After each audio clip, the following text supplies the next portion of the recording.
Hi friends, it's Miss Cathy from the library, here with another story time. Mr. Len and I are on a hike, and we're here in Tennessee in the Smoky Mountains. So I thought it would be the perfect time to do a story time about hiking and camping. Does your family camp? Have you been on a hike in the woods? You sure don't have to come all the way to Tennessee to hike. There are lots of places around Waynesville to do that. Well, we're going to get started, so if you're ready, open and shut them, open and shut them, give a little clap, clap, clap. Open and shut them, open and shut them, fold them in your lap, lap, lap. We're going to get ready for our first story about Maisy going camping. So let's get started. Maisy Goes Camping by Lucy Cousins, published by Candlewick Press. One day, Maisy decided to go camping, and all her friends came along. They found the perfect place to make a camp. Pitching a tent is not easy, but everyone worked together. Oh no, the tent fell down. So they tried again and again until the tent stayed up. Good job, everyone. That night they sang around the campfire. Then it was time for bed. Cyril went in first with his flashlight. 1 in the tent. Next came Charlie. Watch the pegs.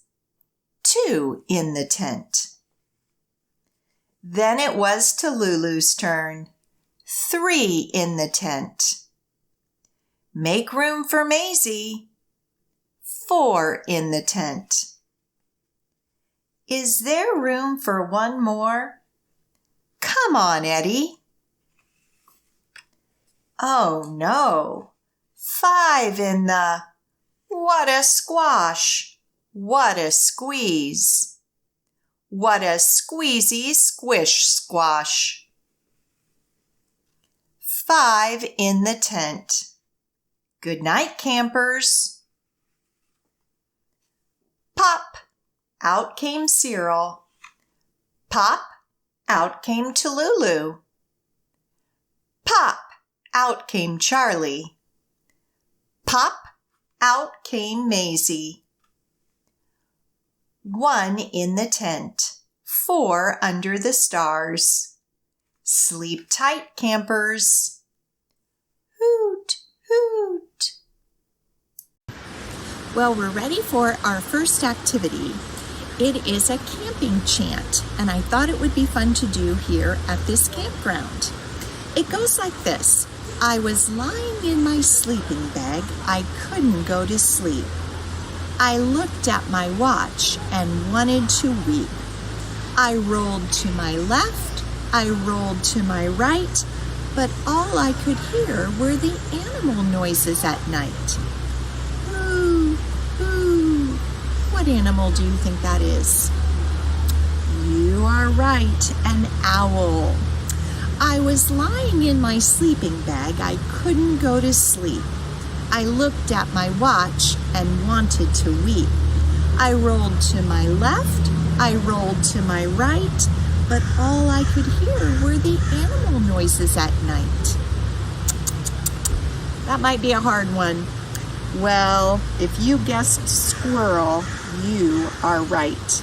A squirrel. We've seen a lot of those here at this campground. I was lying in my sleeping bag. I couldn't go to sleep. I looked at my watch and wanted to weep. I rolled to my left. I rolled to my right, but all I could hear were the animal noises in the night. We've seen some of these at the campground. A dog. I was lying in my sleeping bag. I couldn't go to sleep.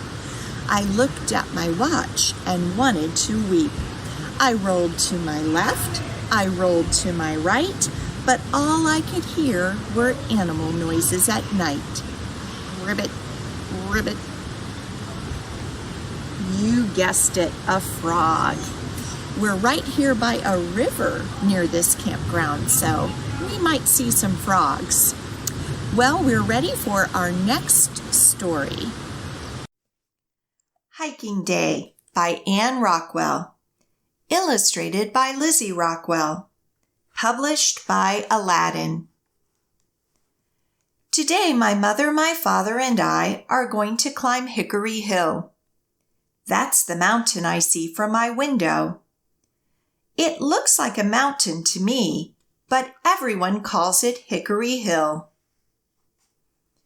I put on sturdy sneakers, find my floppy hat, and fill my water bottle. The ride from our house to Hickory Hill takes about 20 minutes. As we drive, I see fewer and fewer houses and more tall trees. As soon as we park the car, we check the map to see which trail to follow. Trails are like paths cut through the woods. We choose the red one. It's my favorite color.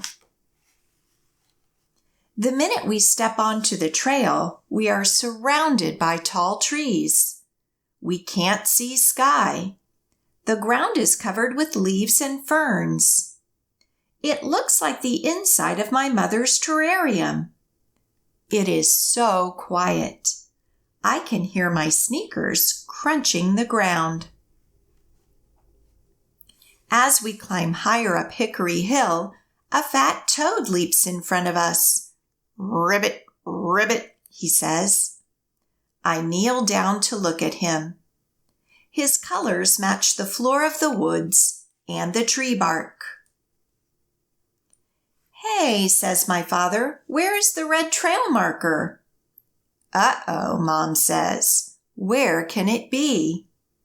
Are we lost, I wonder? We look at all the tree trunks around us. Then we notice a prickly porcupine slowly climbing a tree.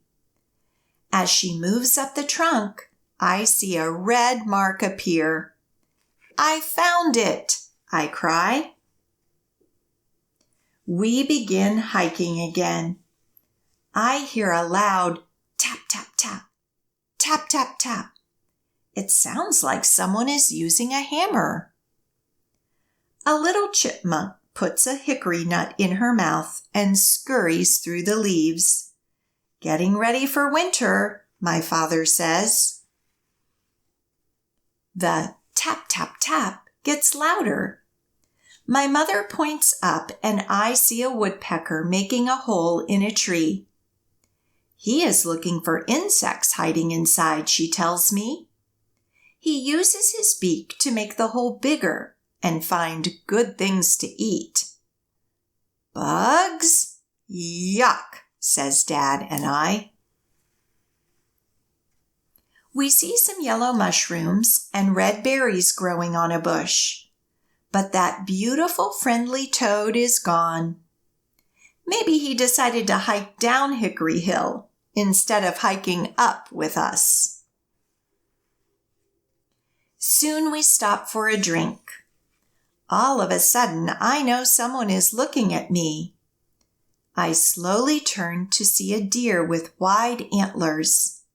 He leaps away so fast that no one sees him but me. The more we walk, the more I notice the trees are not so tall. The ground is rockier.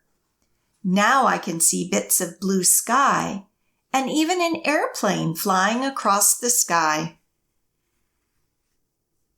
Suddenly, the ground below my feet isn't the woodland floor. It is a big, flat rock. We're at the summit, my father tells me, the top of Hickory Hill. We did it, I say. Well, I hope you enjoyed the story about hiking. That is what I've been doing a lot this week. And we're going to do a song together, so if you want to stand up right where you are, it's called Let's Go Hiking, and the words are let's go hiking along the trail, along the trail. I like to hike fast, and we'll move our arms fast. I like to hike fast along the trail. Then we'll sing it a second time. I like to hike slow. I've been doing a little fast hiking and a little slow hiking this week. So let's try that song together. Let's go hiking along the trail, along the trail. I like to hike fast, I like to hike fast along the trail, along the trail. Let's go hiking along the trail, along the trail. I like to hike slow, I like to hike slow along the trail, along the trail. Good singing. Let's get ready for our next story. I'm going to read the next story live for you. It's called The Very Lonely Firefly by Eric Carle, published by Philomel Books. As the sun set, a little firefly was born.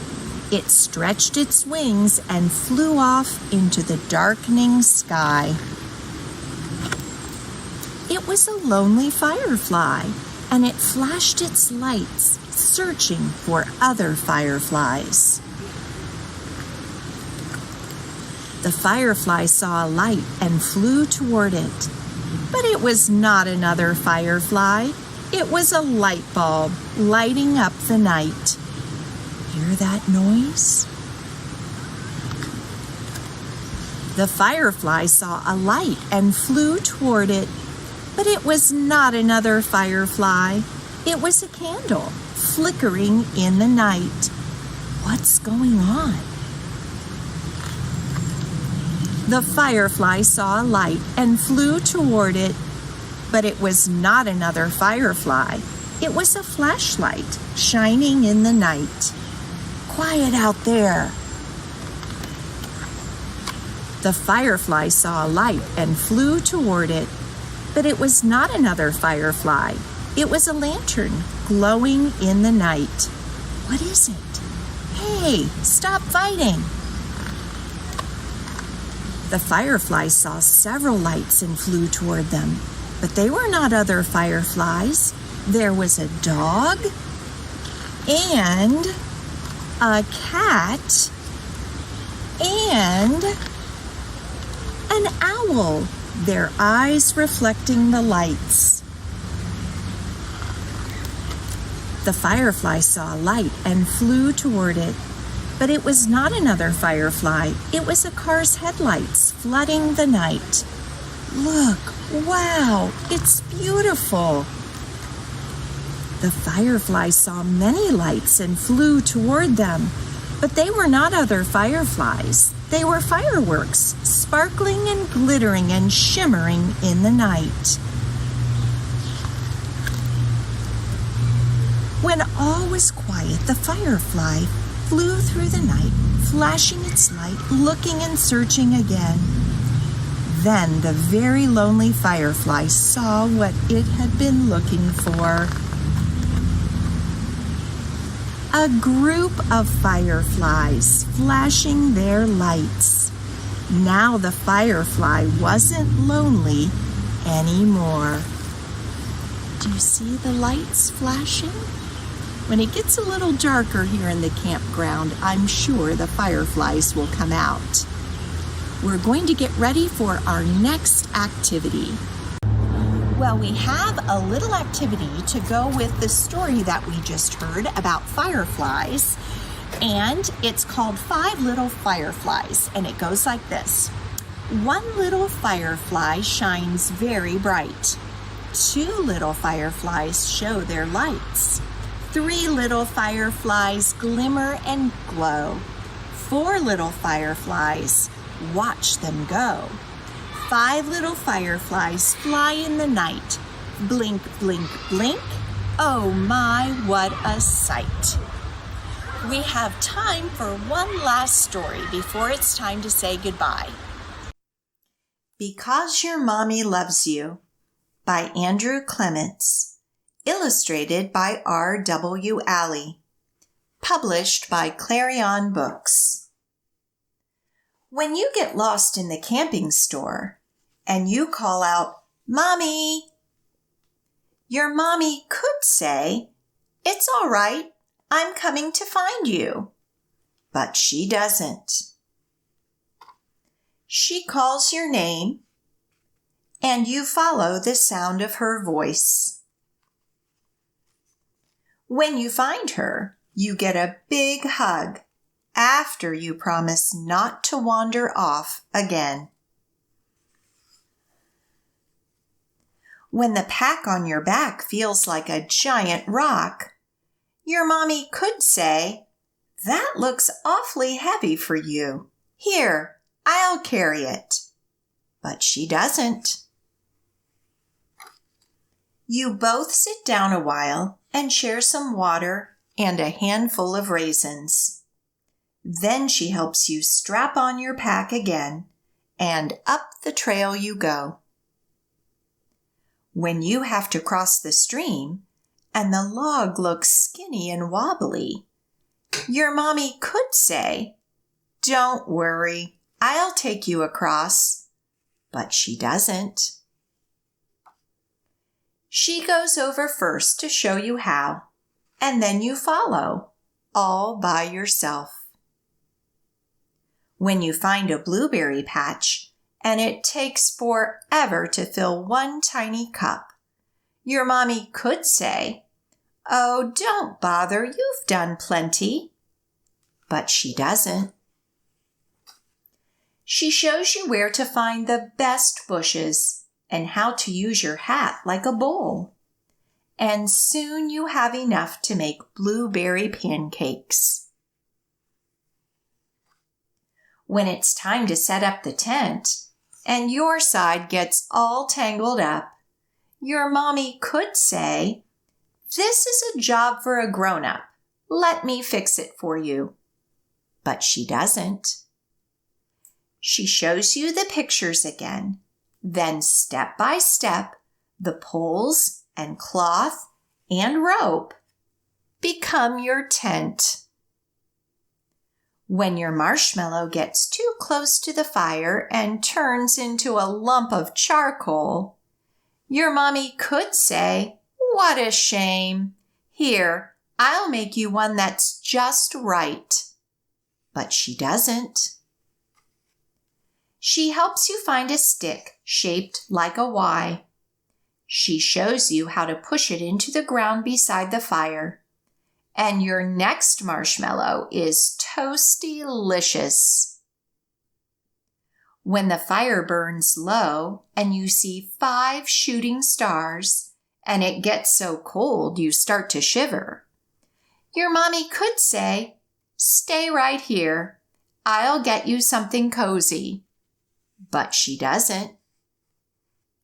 She hands you a flashlight and reminds you where you left your sweatshirt. You go into the dark tent, and after you find it, you pull it on and hurry back to the fire. And the two of you snuggle extra close. When it's very late and you can barely keep your eyes open, your mommy could say, "You're all tuckered out. Let me carry you to bed." But she doesn't. She pulls you up and you help her put out the fire. She follows you to the tent and you crawl in first. While you take your boots off, she fluffs up your pillow and unrolls your sleeping bag. You slide inside and she zips the zipper up to your chin. And then your mommy could say, "See you when the sun comes up," or "Lots more hiking tomorrow," or "Get a good rest now." But she doesn't. She whispers, "I love you." Well, I hope that you have enjoyed our books and activities about hiking and camping. It has been so wonderful for Mr. Len and me to be in the mountains this week. And I hope that you will be able to join us again for another story time soon. So, stand up as we tickle the clouds, tickle your toes, turn around and tickle your nose. Reach down low, reach up high. Story time's over, so wave goodbye. See you the next time.